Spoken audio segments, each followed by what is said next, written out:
am the founder of WanderlustPTs.com. It started as a blog just to educate other PTs who are aspiring to be traveling physical therapists. And it has since morphed into a blog really designed to help PTs avoid burnout and more so design a career around a lifestyle they love.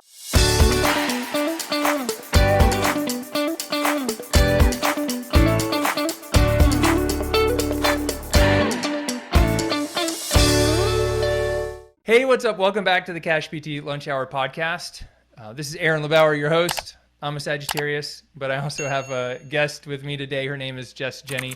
And Jess is a recurring person on the podcast. She was on a little over a year ago. I wanted to bring Jess back because she's doing something really incredible. She's making somewhere around $30,000 a month, working 2 to 3 days a week, helping other physical therapists become travelers, create online courses. She gets to go skiing on Fridays whenever she wants. So Jess, welcome to the show. I'm so happy for you to be here. Thank you so much, Aaron. I can't believe it's been over a year since I've been on the podcast last, but I'm so honored to be back. Thank you. Yeah, absolutely. That's awesome. So I think the couple of the cool things are that you were like, hey, Aaron, I think I'm going to go, can we reschedule? This wasn't for the podcast, this was something else. It's like, can we do something a different day? Because I want to go skiing tomorrow because it's going to snow and you have ultimate time freedom. You can hop in your van and go anywhere you want. I mean, that's just so cool. Can you just kind of catch everyone up? What are you doing right now? And kind of what's your business and kind of schedule look like? Yeah, sure. So I am the founder of WanderlustPTs.com. It started as a blog just to educate other PTs who are aspiring to be traveling physical therapists. And it has since morphed into a blog really designed to help PTs avoid burnout and more so design a career around a lifestyle they love. And I do that through teaching about travel therapy, online business, cash-based PT, and help connecting my network of great PTs with great clinic owners and help them find really great jobs and clinicians. So it's really kind of grown to help all PTs just really design the lifestyle that they want. And that kind of goes back to speaking about, going skiing on a Friday if you want to do that, to be able to do that. Jess, let's see, kind of what was going on in your career a few years ago? I think you were working as a traveler and you were helping people, but did you ever have a time where you felt burnt out or kind of stuck with what you were doing? I was a travel PT for 10 years and I loved travel PT and I loved talking people into becoming traveling therapists. Although I was a physical therapist, I think business always ran in my blood and that's where my passion was. Mm-hmm. So although I was a physical therapist and enjoying what I was doing, I was always looking for a way to build something, to make a bigger impact, to work less and make more. And really it was Tim Ferriss's 4-Hour Workweek book that really kicked it off for me and lit a fire under my bum and said, there's gotta be something more. And that kind of helped me to think outside of the box and start thinking about online course creation, blogging. And then when I went to PT BizCon in 2020, just as I was getting let go from my travel job because of COVID, I attended PT BizCon 2 years ago, which was amazing and life-changing for me. It lit the fire under my bum to then catapult my business and catapult my online presence into something more that not only was a side gig anymore for me, but it was a business for me. Mm-hmm. I could go all in it. I could go full time and I could make my schedule and do what I want when I want. So that's a little bit about my journey to get to where I am today. Yeah, that's good. I mean, was there because I know you said you help people with burnout. Was it that other people around you were burnt out or friends or, was there that you encountered, you're okay, I got to help people with this. This is what I need to be doing. Yeah, absolutely. I think burnout is a very common term in our field, unfortunately, between the PT mills, which is another term thrown around, And that's what I hear from PTs when I talk to them. And when I was speaking to them, people interested in getting into travel is because they were burnt out in their current position and they wanted to be able to have the flexibility to take time off between assignments and to be able to determine when they want to work and where they want to work and for how long. So that is how burnout applied to the travel PT world. And then as COVID hit, everybody lost their job in 2020. And I transitioned into saying like, hey guys, we could just sit around and twiddle our thumbs and wait for the travel jobs and the perm jobs to come back, or we could take our career into our own hands and start building online businesses of our own. I've done it. This is how I've done it. Join me if you want to learn. Yeah, that's awesome. So 2020 came around and you were like, sweet, now it's time to go all in on my online business, right? Something like that? Yes, but only after PT BizCon. Right, okay. So why hadn't you done it before, or what was it at PT BizCon that you learned or saw that you were like, oh, I can do this? I didn't. It was, so at PT BizCon, I met you and I learned all of the tactics. I think I was inspired, I was motivated, and I realized that there was an option other than throwing things at the wall and seeing what sticks. There was, here is a clear path on how to market and how to do sales and how you can increase your revenue with what you've already created. And you made it clear to me that you could help me in that way. And I was absolutely skeptical, as all PTs are initially, right? And then after joining you, Aaron, in the mastermind program, it was evident and clear that I could take my business to the next level. I think you had asked me, Jess, what do you need in order to feel confident working together? And I said, well, Aaron, I'd really like to make 6 figures, right? I feel like that's something that PTs, it's like that 6-figure mark for us just feels right. And so you said, okay, well, 10K a month, we can do that, right? And I was like, 10K, I'm doing the math. That's more than 6 figures, but yeah, sure. Okay, Aaron, right. 10K a month, right? And then within a month, I was there. I was paying myself 10K a month, and I had ever since. You just helped me to implement strategies that would be clear on exactly what I needed to do and exactly what I needed to work on. Yeah, that's awesome. What's changed in your business since that time?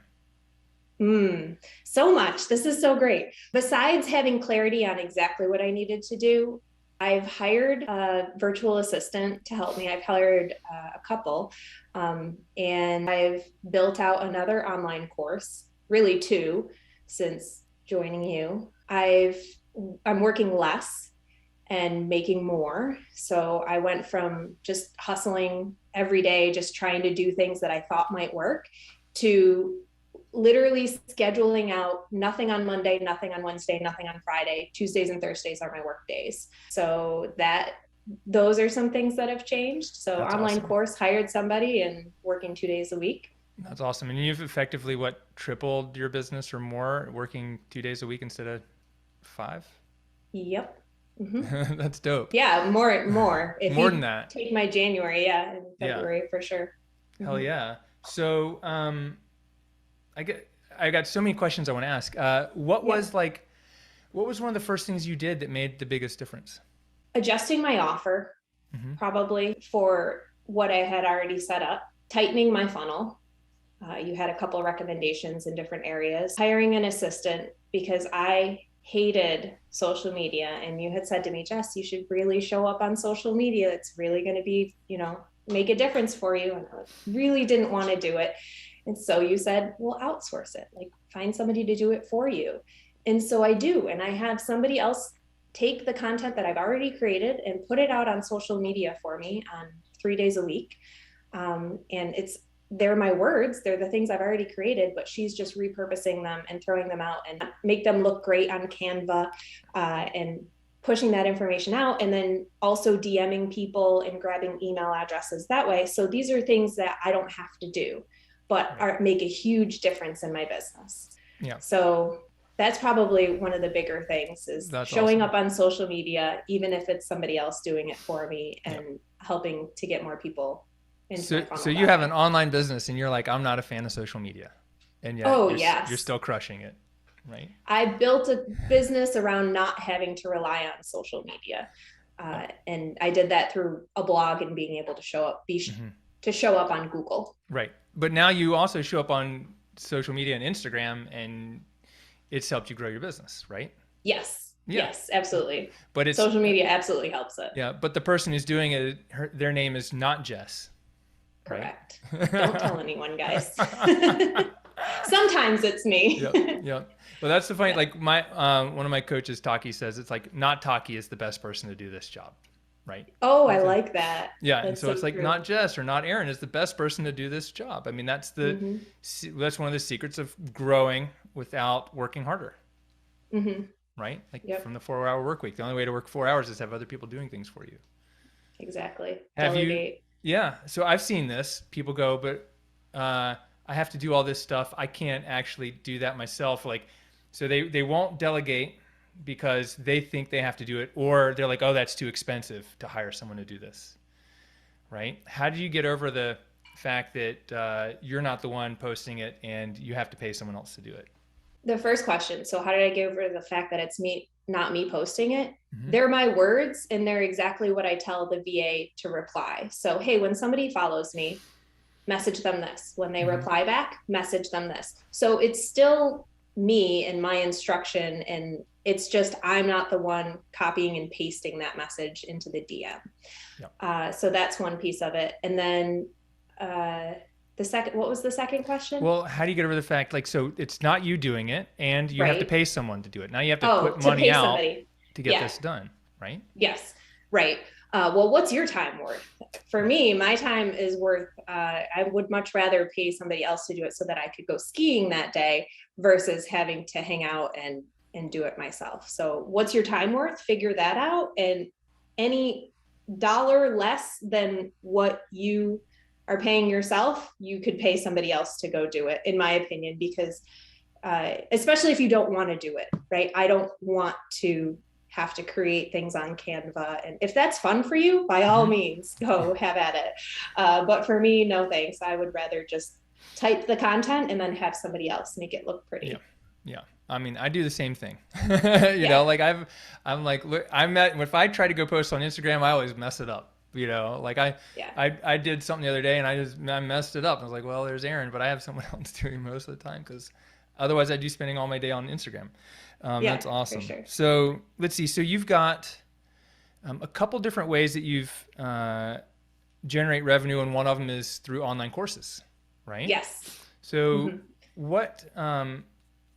You said you have a couple online courses, right? Like, yes. Is there like? Can you tell us about like how do you know how to build an online course, or what to say, or whether you even have something that people want to buy? Yeah, great questions. So I have 3 online courses right now: travel therapy, how to build an online business and telehealth clinic, and how to create an online course basically as a therapist, the therapist online course creation formula. So those are my 3 courses. And how do you know whether you have something to create? And this is something, Aaron, that you taught me that was a giant aha moment that I wish I would have thought of beforehand. Luckily, it worked out for me. But you said once, you need to sell it before you build it. Right. And I went, oh my goodness, that makes so much sense. So you're not selling your product is the ultimate validation of your idea. When people have to reach into their pocket and hand you money, that's how you know that people want your product. Until then, it's just oh yeah, that sounds interesting. That sounds neat. I might do that. And then if you spend 6 months building a product that people don't buy, like, no, that's not the way to go about doing it. So in the course that I teach, and I know that you teach, Aaron, regarding online, setting up an online course, you actually create your offer, validate your idea, and sell it before you end up recording the course. And I think that's magical. And I got lucky because I knew that the travel therapy course needed to be created because I had been talking to people for so long, which is another way to know if you should create a course is if you're teaching something and you're saying the same thing over and over and over again, chances are you can create an online course. A lot of people say, but I'm not an expert. Why am I the one that should be teaching this online course? as long as you are steps ahead of the people you're trying to teach, as long as you're teaching people, and as long as you're saying the same thing over and over and over again, that is an opportunity for you to create an online course. I think that's really it. I think that I've seen people get in trouble by going, "Oh, I have this important thing. I'm going to spend all my time building it." And they spend their time building it, and then they're frustrated that people won't buy it or enroll in it. Mm-hmm. If someone has already built something and they're like, oh, people aren't really enrolling in my thing, what would be some of your best advice to help people like get more people to enroll in their course or program? That's a great question. So the content is probably great. You probably are teaching wonderful things that people need and they benefit from. The mismatch happens between the message and the market. And this is, again, something that you say often, Erin, is the market message match, right? What is it that you're offering them? And do they even think that they need it? And if they don't think that they need it in the first place, or they don't want it in the first place, then you can't force it down their throats. How can we change the wording even? How can we change the copy? How can we change the message to them about what you're doing for them? So, for example, people might not need a course on knee pain course. That doesn't sound interesting, right?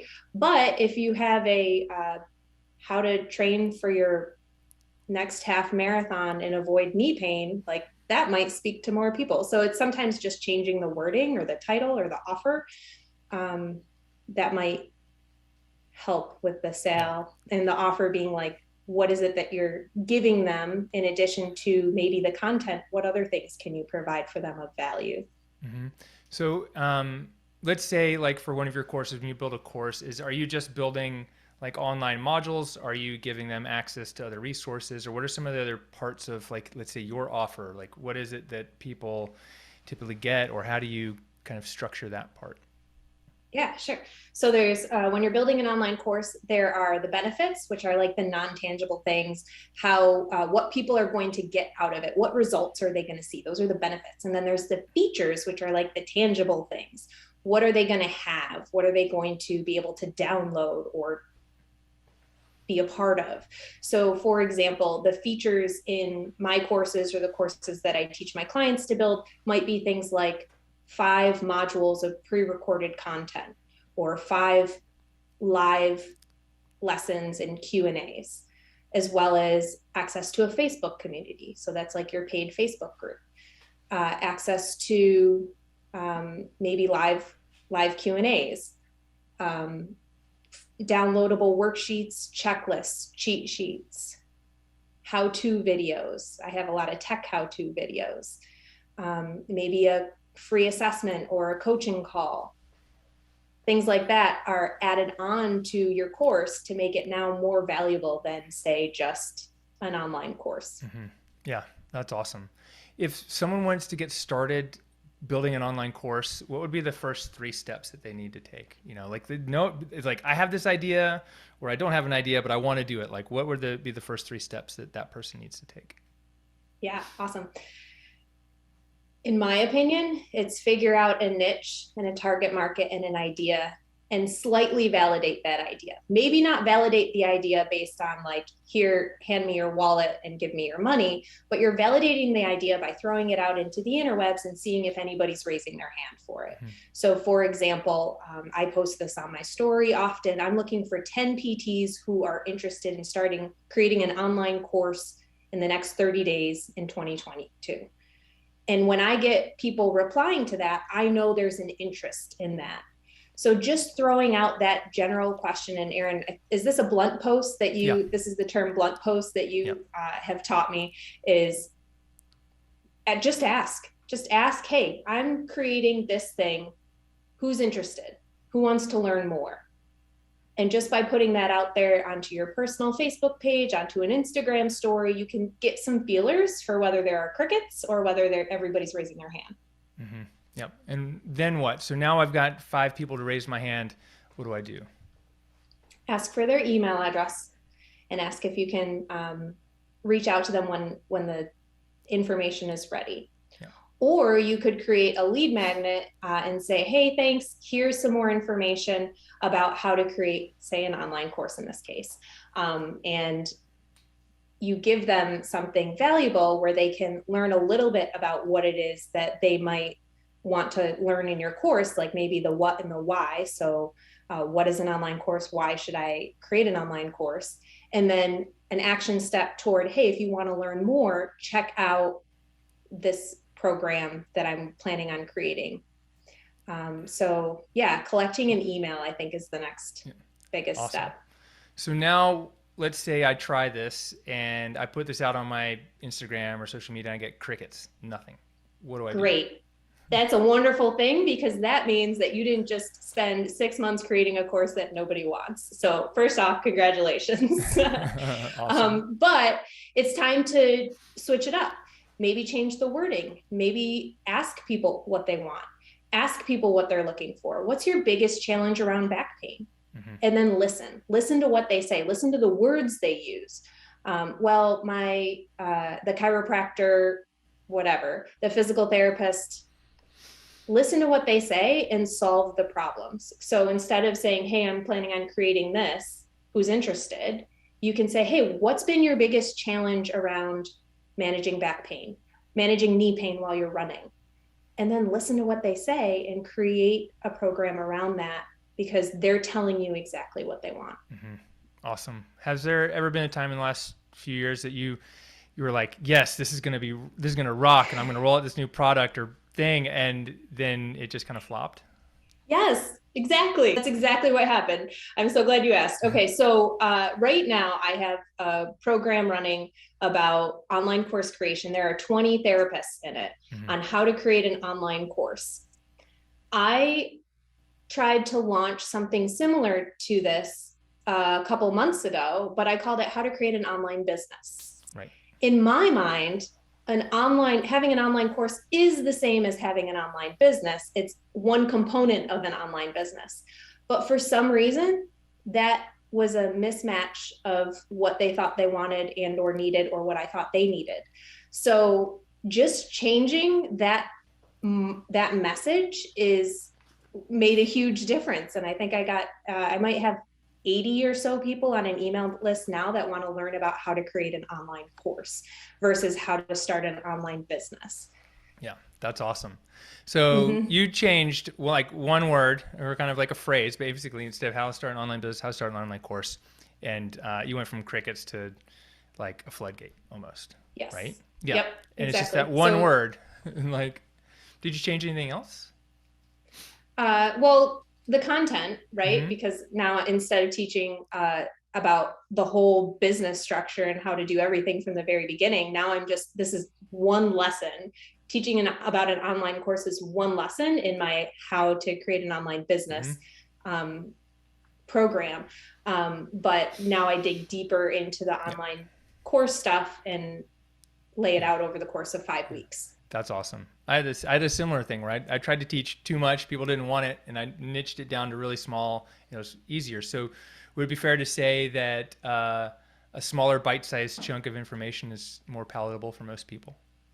Always. Yes, always. And it's hard to narrow it down in no matter what you're teaching. You want to teach everything, but you have to think, what's the one thing that they need to know right now in order to make the next step forward? Yeah. What, if, you've got a couple different like online courses, is there anything, let's say, is there another pathway that you're using to generate revenue that's like not taking a ton of your time? Like what are some of those things you're doing? Yeah. Affiliates, working with affiliates. And that would be another thing that I would recommend and or teach. So when I teach about online course creation, I also work with Kajabi. Kajabi is my affiliate. So when people sign up to use Kajabi, they sign up for a program with Kajabi and they're an affiliate. Similarly, if I sell other people's online courses or programs, I'm an affiliate of that program as well. So affiliates are a great way to generate income without doing a lot more work. There are also affiliate programs in, say, like Amazon, right? Selling products on Amazon. You can become an affiliate there too. Yeah. What's the what's the benefit of doing that versus like creating it yourself, or, you know, like how do you make the most, like how do you make the most of it? Like why is that for you like one of the top things that works so well? It's not my time. Yeah. It's, oh, you need this product or service. I highly recommend this one. And then that's it. I'm not putting any more of my time into creating the product Mm-hmm. or trying to sell it or trying to market it. And I mean, I could, but it's not my time to create Right. it. It's not my time to be involved in it. I just pass the buck Yeah. basically. And you're not servicing the product either. You're just like, Correct. this is my recommendation. You know, it's kind of Mm-hmm. like, what if physicians got a 30% of the opioid price if, you know, every time someone bought it? Like, I'm sure they'd be really wealthy. But the Sackler family got all the money instead. Something like that. But just imagine, but I think the point is that you can, what you've done is leverage your time, right? Because Mm-hmm. your online courses aren't always taught live. People can go through and view them on their own time. As you make an affiliate sale, you can make a sale and the money can come in once and sometimes hopefully multiple times. And you're not Mm-hmm. continuing to do that. You're like traveling in your van or skiing or just sleeping in, right? Exactly. Yeah. That's awesome. Okay, that's dope. So, how did you set this up so you only have to work a couple days a week? Like, what's the secret there? Yeah. Automations and systems. Hmm. And those sound like big words and I guess pretty generic just to say that. But What is an automation in a system? in Let's a start there. system, I'm going to back up and start with a sale. Like Hmm. so Aaron, you talk about sales, marketing, automations, and systems, and that's how you grow a business. Is that Hmm. pretty much? Yeah. So let me start with sales. So in order to have a successful business, you obviously have to have a converting offer. So that's your sales. You have to have a converting offer. You don't want to send Facebook ads to an offer that doesn't convert, right? No point in that. So you have your converting offer. And then once you have a converting offer, you have to improve your marketing so that you're sending more people to that offer. How do you do that? In my opinion, through email and lead magnets and bringing in more people, more leads that way. So sending more leads to your sales or your converting offer. And then the next step is the automations. Once you have the marketing piece in place and you have a lead magnet and people are coming through and they're looking at your offer and they're converting, then you need to create an automation so that that all happens automatically. Either the emails are happening automatically, the system happens automatically. That is where the magic happens. And I find myself now, as I say, build out a new online course. Once I know I have the converting offer, I'm building out the lead magnet, I'm setting the system in place and the automation, I'm setting up the automation so that I don't ever have to touch it again.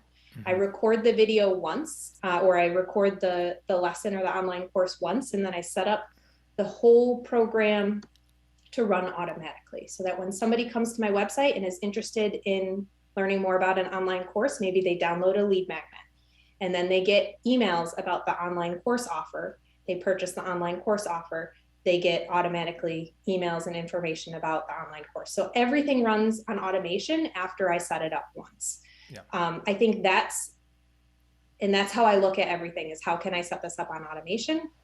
And then once your automation is in place, then you can scale it by hiring other people to do things for you and bringing more leads in through, say, like Facebook ads or things like that. Right. Did that answer the question, Yeah, I Aaron? think so. So Okay. it's like do it once and put it on autopilot. Yes. Yep. Yep. What's That's how I like to think about everything in my yeah. business. Yep. And you're doing a lot of that with software, right? Like email marketing, Yes. Kajabi, whatever else. Okay. And so the kind of Yes. you set up the software and mostly the software does it, and then you've got some virtual assistants to help with some of the manual things. Correct. Right. Yes. Yeah. Mm-hmm. That's awesome. Um, I think what's the next question I think that goes along with that is how do you know when you're ready? Let's say, okay, you got a virtual assistant, right? How do you know when you're ready to start using a virtual assistant? Yeah. Uh, if you have thought, gee, I hate doing this, and you can teach it to somebody else, then you should have a virtual assistant. So we'll just make it simple. If you can teach somebody else to do what you're doing, you could have a virtual assistant. Mm-hmm. If it doesn't have to be your genuine words or your authentic self standing up and presenting, you can teach a virtual assistant how to do it, or you can have an assistant do it for you. So if it doesn't have to be you, delegate.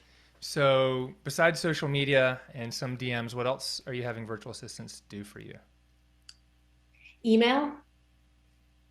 So I have a giant inbox of email that comes through. So and yeah, it's big.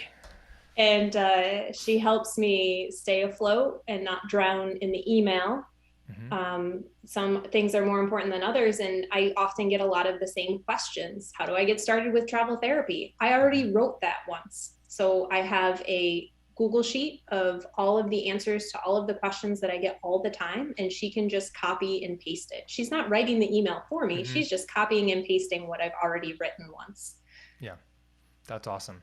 So email, social media, and then are there anything like, is there anything else that like you're using someone else to do that maybe we won't even like think, we wouldn't even think of?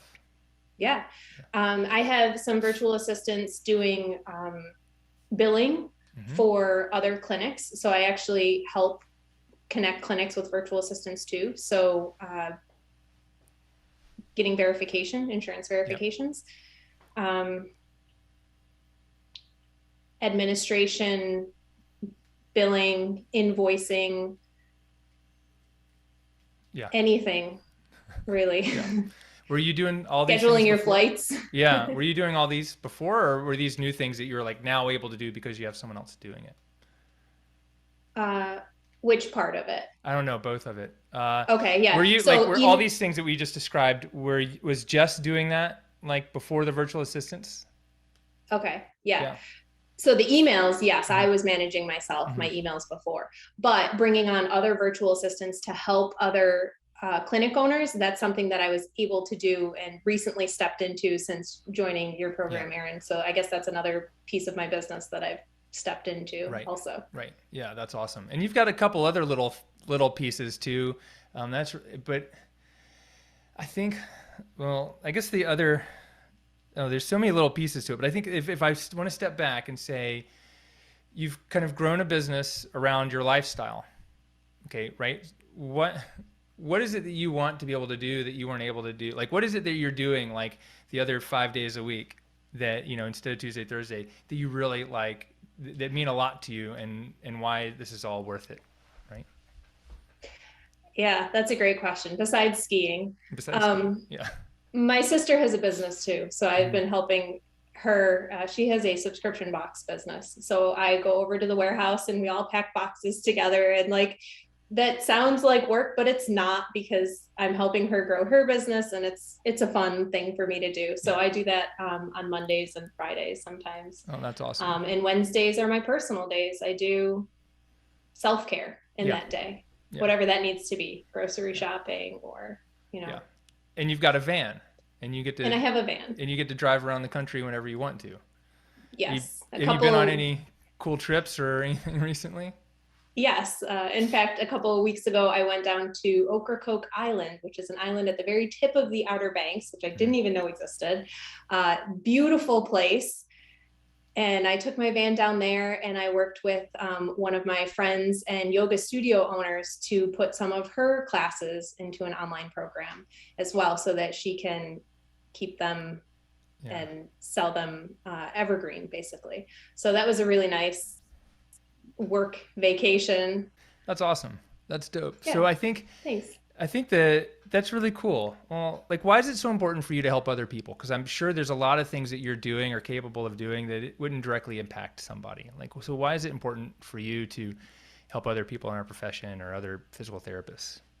I want to help other people create a career around the lifestyle that they want. So exactly, I've done it for myself. Now I want to help other people be able to do it, so that they can spend more time with their friends or their family, so that they can take vacation when they want, so that they can not have to worry about student loans or finances, and they can buy houses and those. That's why I now do what I do. Before, it was for me so that I could survive, so that I could not be burnt out. And now I want to help other people not be burnt out and think outside of the box. Yeah, that's awesome. Is there anything that you've done that we've talked about or not talked about that you feel like you should have done earlier? Yes, always, right? Yeah. Hopefully in Hindsight's retrospect, 20/20. like, yeah, it makes sense.